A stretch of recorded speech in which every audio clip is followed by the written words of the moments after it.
महाराज जी, कई योगी हैं जो भूखे प्यासे रहते हैं और अपनी भूख प्यास को नियंत्रित करते हैं, अर्थात उन्हें अन्नमय कोश की उपयोगिता नहीं होती, केवल प्राण ऊर्जा द्वारा ही देह संचालित करते हैं। अभी मेडिकल साइंस अन्नमय कोश पर ही मुख्यतः काम कर रही है। मेरा प्रश्न है कि महाराज जी, मैं एक एमबीबीएस विद्यार्थी के नाते आगे प्राण विज्ञान जो उपनिषदों में बताया गया है उस पर शोध करना चाहता हूं। महाराज जी, उसके लिए मुझे किस प्रकार की साधना करनी होगी? हमारे पास बुद्धि प्रखर चाहिए, मतलब तेजस्विनी बुद्धि चाहिए। और तेजस्विनी बुद्धि के लिए जो राम राम नहीं कह पाते थे, मरा मरा कहा, उन्होंने एक इतिहास रचा हमारे सनातन धर्म का, वाल्मीकि रामायण। इससे बड़ी तेजस्विनी बुद्धि का उदाहरण क्या हो सकता है? तो अगर हम निरंतर नाम जप करें और पवित्र आहार करें और ब्रह्मचर्य से रहें, संयम से रहें।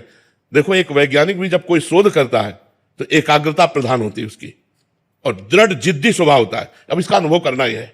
पूरी रात बीत गई, पूरा दिन बीत गया, वो भूख प्यास सब छोड़ देगा, लेकिन अपने जो सर्च कर रहा है वो उस पर वो पूरा मनोयोग देता है। हर मार्ग का जो, जैसे मकान की नींव, चाहे जितना बड़ा मकान बनाना हो, चाहे जो बनाना हो, नींव मजबूत है ना, बिल्डिंग मजबूत होगी। ब्रह्मचर्य नींव है, पवित्र आहार नींव है, संयम से चलना नींव है। और आज हमारे नौजवान इसी को छोड़ रहे हैं। होटलों का भोजन करना, मांस मदिरा आदि का सेवन करना। भैया, चाहे जो उन्नति कर लो, परिणाम विनाशी ही होगा, क्योंकि आचरण सही नहीं है। इसलिए प्रखर बुद्धि के लिए हमें नाम जप चाहिए, पवित्र और सूक्ष्म आहार चाहिए और ब्रह्मचर्य चाहिए। और जैसे योगी जन जो आहार नहीं करते हैं, प्राणवायु को सूक्ष्म कर लेते हैं।